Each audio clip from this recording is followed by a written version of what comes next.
પાલનપુર જે એરોમા સર્કલનો વર્ષોથી ટ્રાફિકની સમસ્યા છે એ સમસ્યા હલ થાય એમાં આખા જિલ્લાના હિતમાં છે। અમે પોતે પણ એ હિતમાં જ છીએ। બ્રિજ બને, બાયપાસ નીકળે, પણ બંને બાજુ વહીવટી તંત્ર એ ખેડૂતો સાથે સંકલન કરીને કરે।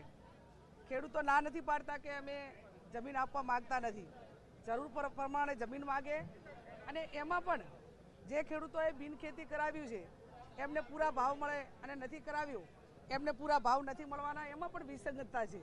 ત્યારે અમારી પોતાની ખેડૂતોને જે માગણી છે એ માગણી સરકાર ગ્રાહ્ય રાખે એ માટે કરીને એમના સુધી અવાજ પહોંચાડીશું। પણ એટલું ચોક્કસથી કહીશું કે 140 કરોડના ખર્ચે 3 વર્ષ પહેલાં બ્રિજ મંજૂર થયો હતો, તો કોના વ્યક્તિગત હિતો હતા જેથી કરીને 3 વર્ષ સુધી બનાસકાંઠાના લોકોને સમસ્યા ટ્રાફિકની ભોગવવી પડી? કયા સ્થાપિત હિતો હતા કે એમને બાયપાસ રોડ કઢાવવામાં ઇન્ટરેસ્ટ હતો?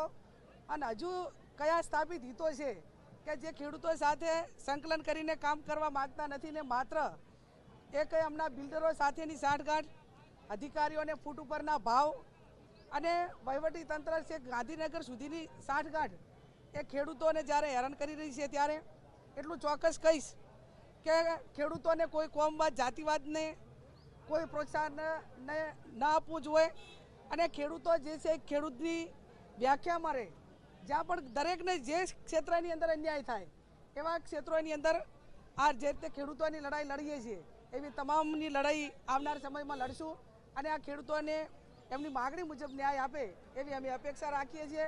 એરોમાનું સર્કલ એ વહેલામાં વહેલું એમાંથી જિલ્લાના લોકોને રાહત મળે એ કામ સરકાર વહેલામાં વહેલું કરે એવી હું અપેક્ષા રાખું છું।